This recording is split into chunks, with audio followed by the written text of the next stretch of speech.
Hello everyone, thanks for tuning into the 5th Winter 2021-2022 update part 2.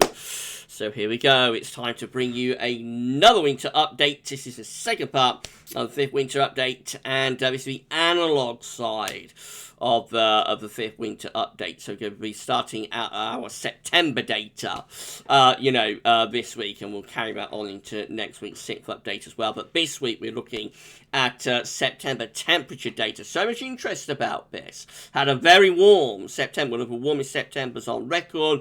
So much interest about what that could mean for the coming winter. So for reanalysis, we're going to attempt to explain, what that could mean. And I shall get on it for you in a second. But just to say that the first part of this 5th winter update was released yesterday on Sunday. That's dealing with things like sea surface temperature anomalies, so activity, ENSO, Eurasian snow cover, etc, etc, etc. Lots of information on the stratosphere as well. So do check that out. Do check out the first part of the 5th winter 2021-2022 update. It's within the winter updates playlist on the GavsWeatherVids YouTube homepage, so have a look at that if you'd like to. I've released a 10 to 14 day as well of all the regular features, so make sure you watch that.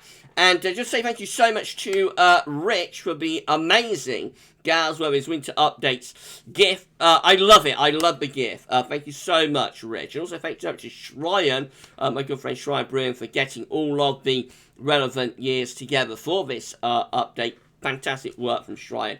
And also to Rich. We're like we're like a team working together and beavering away to get these winter updates done for you. Can you believe we aren't all that far away from the halfway point? Update number 7 will mark the halfway point for these winter updates. So we're really cracking on with them now. But still got a long way to go. Still got plenty to show you. Of course, there's 13 penciled in before we get to our winter forecast, which will be released, remember, on Thursday, the 2nd of December, 2021. Right, okay, so let's get on with this then. Not as much to show you for this one, but, we haven't got as many charts to show you. It's not going to be as long as some of the winter updates, especially, part 2, when we have the analogues.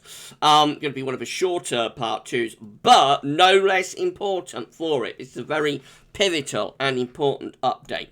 So we're going to do it for you right now. Please like, share, subscribe if you are enjoying our winter updates as well, by the way, everyone. Right, okay, so let's do this then. So this is the CT page at the UK Met. If you come down, have a look, we can see that central temperature, as I'm recording the video, on the 28th of September, the central temperature is standing at 16.8, which is 3 degrees above average. That is provisional to the 27th of September. That's going to come down further. We're anticipating that will finish up probably around 16.0. 16.0 is where we're expected to end up with this September, which means it will definitely be a top 10. It might be a little bit below that, might be a little bit above that, so it could be upper 15s, could be like 16.1, but the central projection is like 16.0 at the moment. So that means this is definitely going to be a top 10, warmest September on record.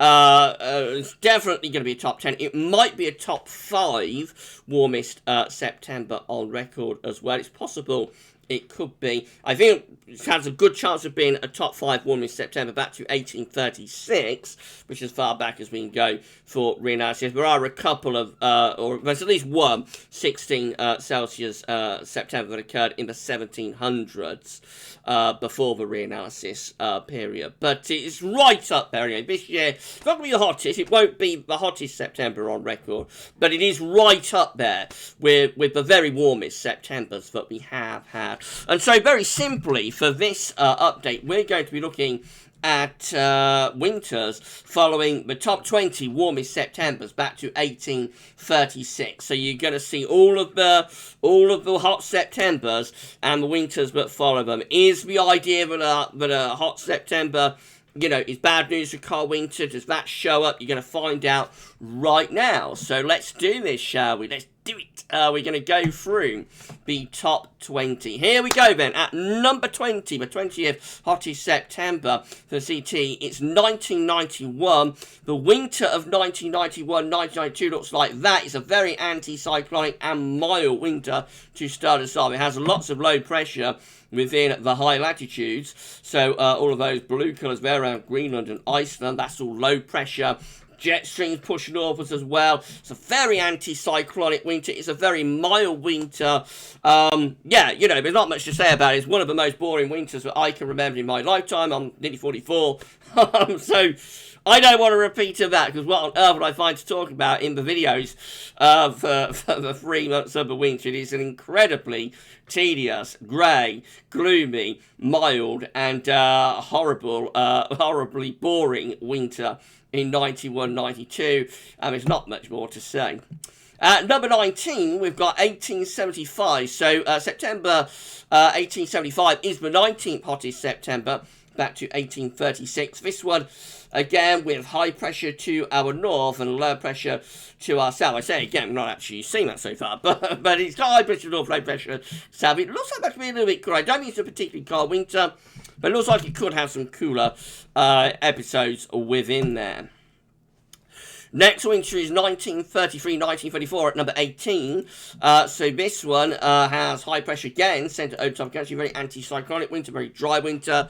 Again, I think there's a few cold snaps coming and going, but it's not a particularly cold winter. At number 17, we've got 1947-1948. This is a mild, wet, windy, Atlantic-driven winter. We do see a bit of a blocking signal to the north. So the blocking that we have in the previous winter for 46-47, which of course is an extremely cold, snowy winter, very, very severe winter, 1947, that tries to come back probably for 47-48, but only very mediocre, you know, very, very much a mediocre attempt to bring that blocking back. And overall, it's just a mild and wet winter for 1947-1948. Such a letdown. If you like, cold weather for 46-47. But back in the era, of course, they would have been relieved, I'm sure, you know, after going through such a brutally cold and snowy winter, 1947. I'm sure it came as a huge relief to most people that 1948 was back to a traditionally mild, wet one.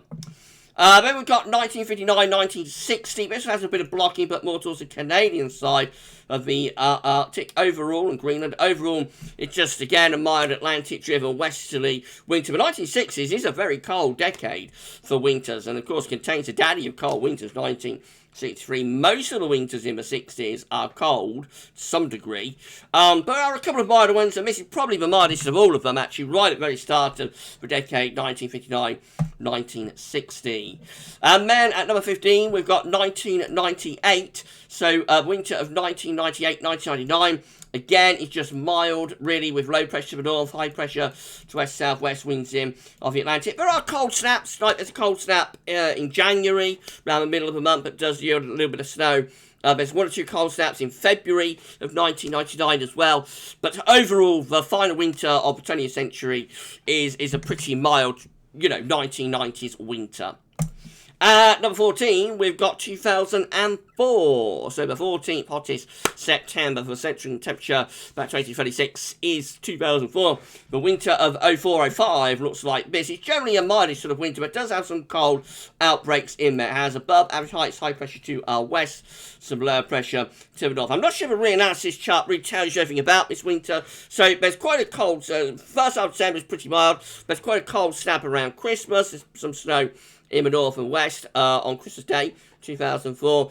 A really exceptionally mild spell through the first half of January, 2005, when it gets a bit colder later in the month. And then late February and into March, we have the coldest period of the winter. It actually goes really very cold for a while at the end of February and into the beginning of March with some snow, you know, quite a bit of snow actually for eastern areas on easterly winds. The second half of March then goes a lot more. So it's a little bit on off. Generally it's a mildish sort of winter, but with some interest for cold weather lovers. At number 13, we've got September 1958, the 13th warmest September, hottest September 1958. The winter of 1958, 1959 is actually quite a cold winter. Out of all winters, it's probably the coldest January, I think, within this top 20. So it has high pressure to the north and some low pressure out to west. The early winter is quite mild. There's a cold January, and then the latter part of winter goes much milder again, and we get an early summer pattern actually setting up in the spring of 1959, which is a very warm extended summer. At number 12, we've got 2011. So winter of 2011-2012 is generally a mild winter, but with one potent cold snap early on in February. So this one has below average heights around Greenland and Iceland, above average heights just to our west-southwest. It is an Atlantic-driven winter. Despite that high pressure not that far away, so not a particularly wet winter, it's actually quite a mildish sort of winter. Quite a dry sort of winter, I should say. And pretty mild. As I say, it does have one very cold spell in early February of 2012. It did give a little bit of snow, but otherwise, rest of the winter is mild. For those of you watching in Eastern Europe, you will remember this as a brutal cold winter. Those of you who are watching from the Balkans, we do have quite a few, from the Balkans and from Eastern Europe. Hello to all of you. You'll remember 2011-12 as a brutal cold winter and very severe winter. But for us in UK and Ireland, it's a pretty mild winter within actually a colder run. So we have a run of cold winters from 08-09 to 12-13, but we have one winter off, which is 2011-2012. Despite that, it does have a cold snap though. Early February. Right, at number 11, we've got 2014-15. So the 11th hottest September is going to be 2011. 11th hottest September is going to be 2014.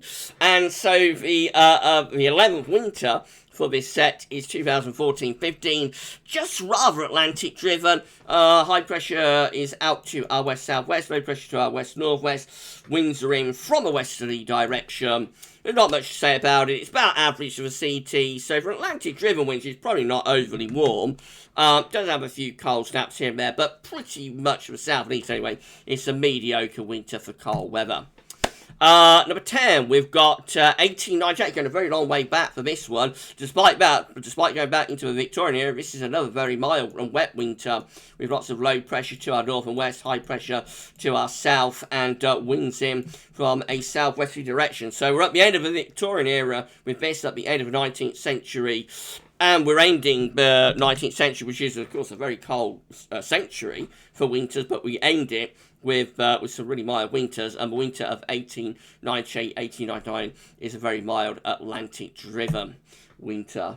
Right, we're top 10 now. Remember, 2011 is going to take its place within this. We do not know as I'm recording this, but we will know when you're watching this. We do not know where 2021 will end up, within this set. But it will be there somewhere, which means that one of these years will actually be pushed out. The 20th year, which was, of course, what, 20th year? The 20th year was 1991. That is going to get pushed out very shortly. So that will be removed, and 2021 will take its place within the top 10, probably within the top 5, actually. But again, we don't know exactly where we're going to finish up just yet for 2021. But we will be within this set somewhere. Right, okay, at number 9, so we're top 10 now. At number 9, we've got 1961. The 9th hottest September is 1961. And the winter of 61-62 actually has some colder snaps in there. So it has a bit of a mid-Atlantic ridge going towards Greenland. Got low pressure to our east and northeast, and winds generally from like a northwesterly to sometimes northerly direction. There is quite a cold spell around Christmas to New Year. There's a very stormy spell in January, and overall relatively mild through January into early February. It gets very cold later in February and into March. And March 1962 is one of the coldest Marches on record. Loads and loads of snow. And of course, it's a bit of a teaser winter, setting up the very severe winter that will follow in 62-63. So that one's a little bit better. for a colder perspective. Although it is not a desperately cold winter, you know, it is a little bit on the colder side, that one. And of course, greatly overshadowed by the winter that follows it, 62-63.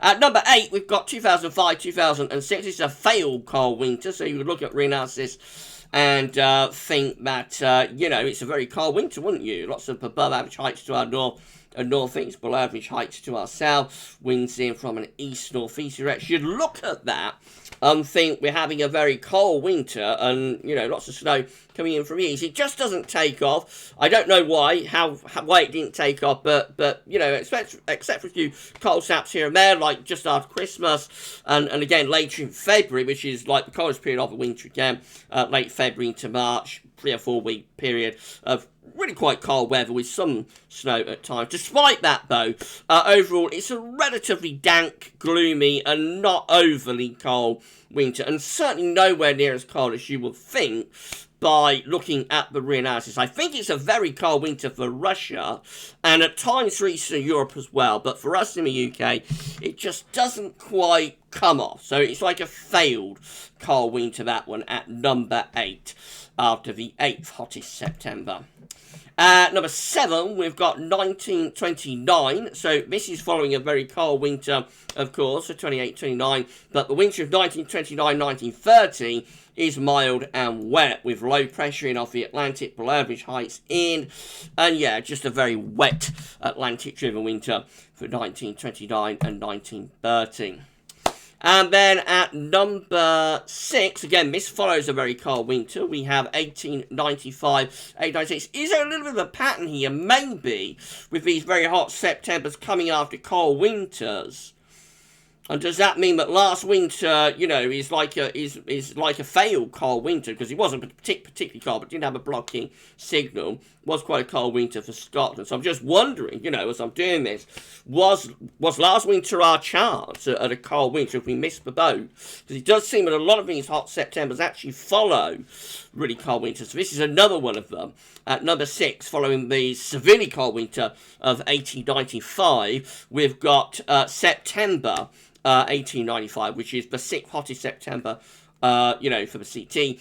And then we've got the winter of 1895, 1896, which again is another mild winter. It's pretty dry, has above average height centered over slightly to our west. We bring the wind in from the Atlantic. So it's just quite a mild but relatively dry winter for 1895, 1896. And then at number 5, so we're top 5 now. Number 5, we have got 1999. So the 5th hottest September from CT is 1999. The winter of 99-2000 is mild, wet and windy. It has high pressure to our west and southwest. It has low pressure to our north-northwest. We bring the wind in off the Atlantic. Just mild, wet and windy, really, for the winter of 99 and 2000. It's another one of those mild 1990s winters to greet, you know, the 21st century.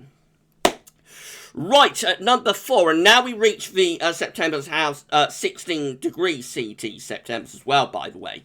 So all of those before were like 15s generally. The very first couple were like upper 14s, and the rest of them were 15 degree CT September's. Now we're into the 16 degree CT September's, which shows how rare these 16 degree CT Septembers are, of course. So at number 4, we've got 2016-2017. This is a mild and dry winter with above average heights right over top of the country. In some ways, I suppose there's a similarity to 91-92, really. We're back where we started, really. You know, just a very banal winter for 2016-2017 with a lot of high pressure and plenty of mild weather in there too. At number 3, we're going back a very long way. We're going all the way back to 1865. So the 3rd hottest September for the CET, back to 1836, is 1865. The winter of 1865-1866. So by that, we're in the middle of the Victorian era, in the middle of the 19th century, which, as I say, is a very cold decade, very cold century.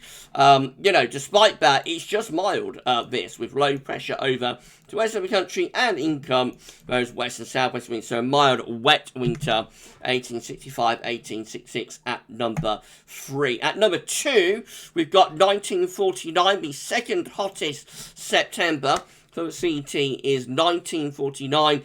The winter of 1949-1950, again, you've guessed it, below average heights to our west-southwest winds in from a west-southwest direction. That is a mild, very mild and Atlantic-driven, a rather wet winter for 1949-1950. And can you guess what's at number 1? Let's have a look, let's have a look, let's have a look, let's have a look. Here's number 1, and it's 2006 with an incredible central temperature of 16.8. The hottest September, for the CT and for the UK wide as well, is 2006. The winter of 2006-2007 is a very mild winter with low pressure to our north, high pressure to south. There is one very brief cold snap with easterly winds and some snow in February of 2007, but otherwise it's a very mild winter, really mild January, one of the mildest Januaries on record, and there's not much else to say other than the winter of 2006-2007 is exceptionally mild winter overall, but with a cold snap in early February. Not a great set, if you want a cold winter, really, is it? Let's be honest, not a great set, but let's bring it all together anyway. So this is how all Decembers combined are looking following the top 20 hottest Septembers. It's Atlantic driven, so we get below average heights to our north and northwest, above average heights to our southwest, winds in from a westerly direction, so mild, wet, windy favoured for all of those Decembers. This is how all Januaries combined look following the top 20 hottest Septembers. It is quite a significant difference in January compared to December, but it doesn't make much difference in terms of it being mild. So we go from low pressure to high pressure. We have an anticyclonic signal, but the position of the ridge means that we continue to bring the wind in from off the Atlantic. There is a blocking signal, but it's more centered over towards the Pacific side of the Arctic, taking cold air probably down into the northwestern part of America and Canada, and maybe into east and southeastern Europe as well. Some cold air could be digging in with that chop. But for us, we're under the high pressure. High pressure is like the Azores high that's built north, and so overall a mild but drier signal for those Januaries. All Februaries combined, following the top 20 hottest Septembers, look like that. Not much difference, really. It's still a mild and dry signal with the above average heights pretty much over country, slightly to our west. Lots of low pressure to the north. A jet stream is up here, so we are on the mild side of a jet. Because we're under high pressure, there's a potential for like a bit of inversion cold. You might get some frosty Februaries in the mix there. But typically, you would expect a relatively dry and mild month, maybe even quite spring-like if that high pressure is more slightly to our east, perhaps.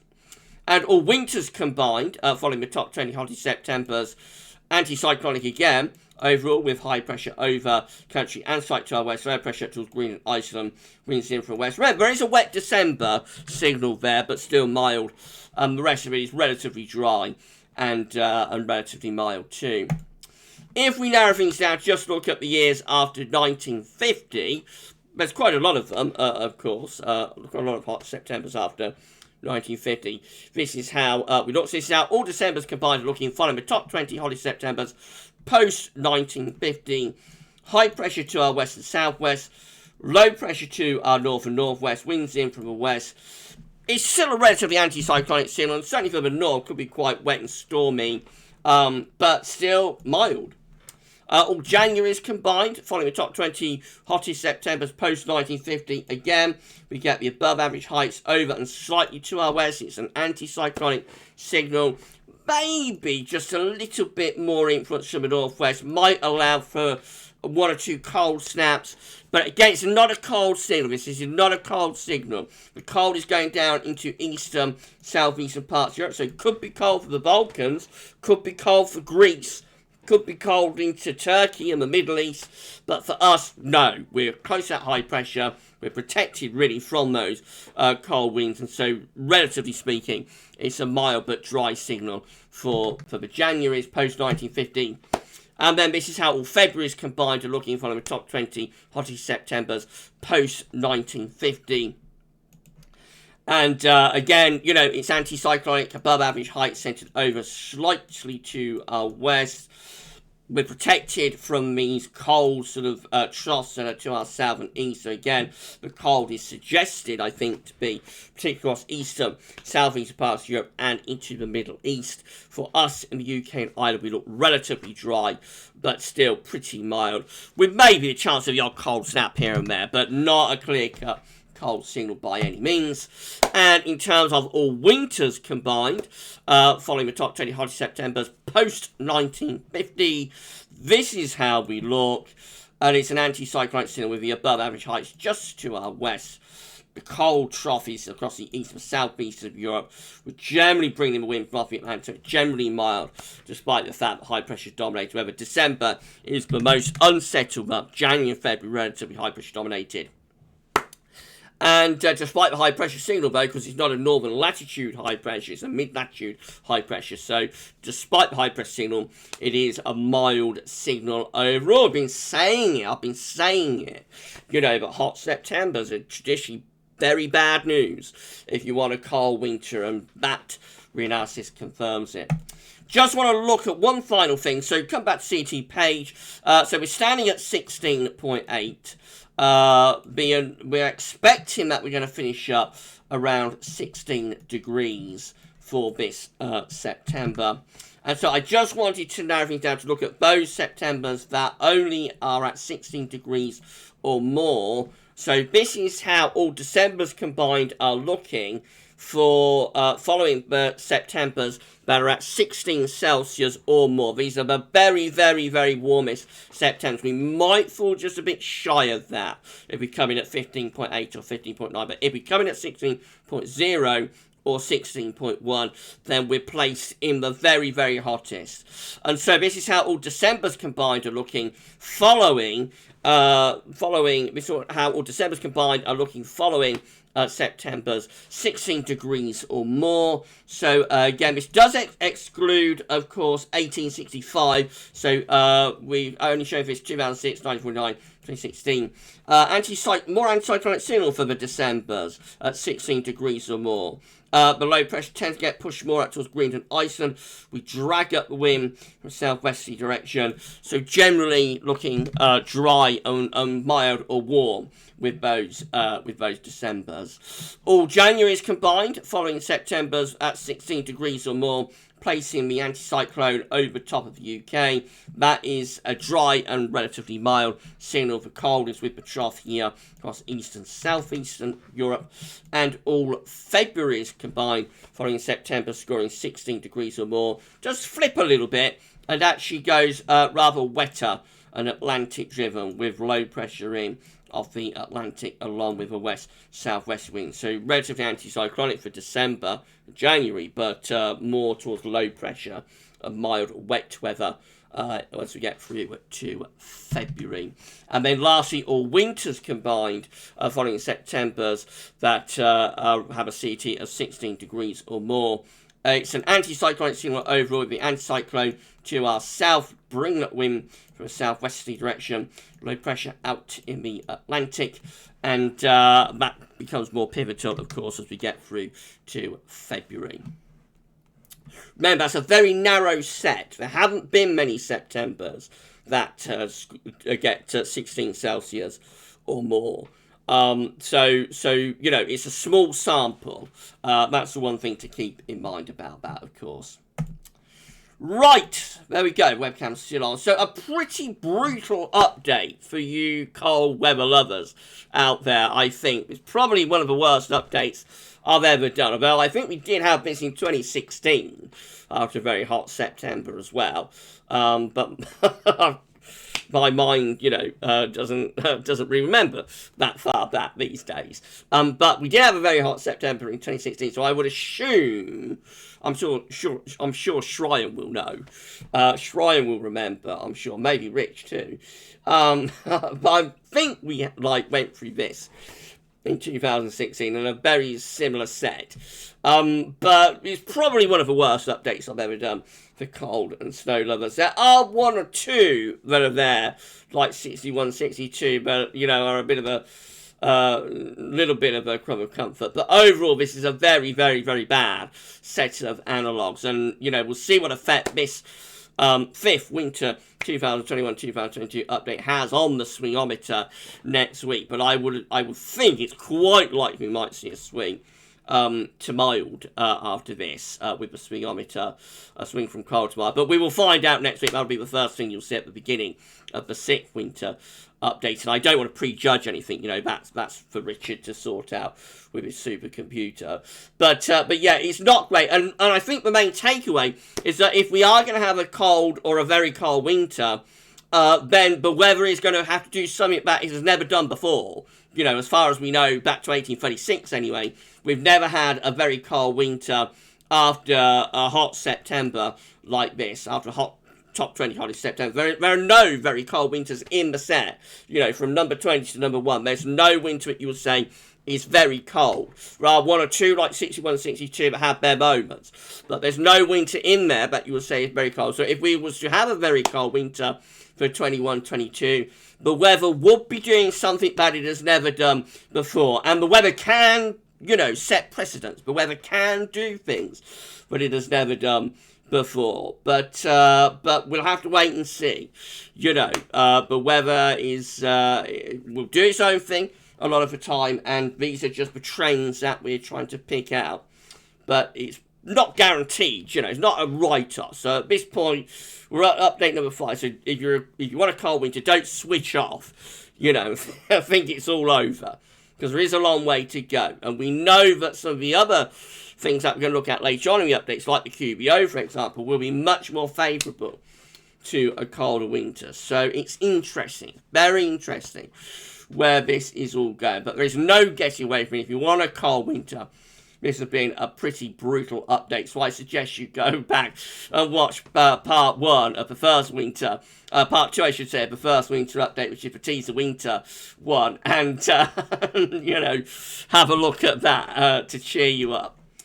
Right, okay, half an hour. So, actually been quite a long video. I didn't think it would be as long as that, but I wanted to give this a really good, really good going over, because there's so much interest about this hot September that we've had and what it could mean for the winter. So I think we've, gone through all of the parameters there, to be honest.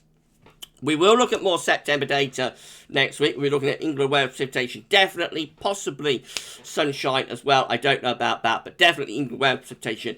We'll be focusing on that for part 2 of the sixth winter 2021-2022 update. I would expect that'll be a little bit better if you want a colder winter, but I don't want to prejudge anything on that, of course, till we know what years we're looking at.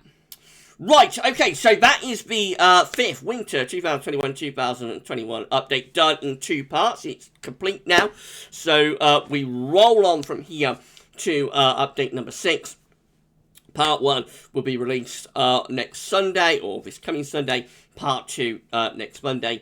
And at the beginning of the sixth winter update to part 1, you will see the swingometer, and you'll see how this update has affected the swingometer. How do you think it will affect the swingometer? Let me know in the comments, what do you think is going to happen with the swingometer after this fifth update in 2 parts? You'll please let me know, and you'll get to see next week at the beginning of the sixth winter update.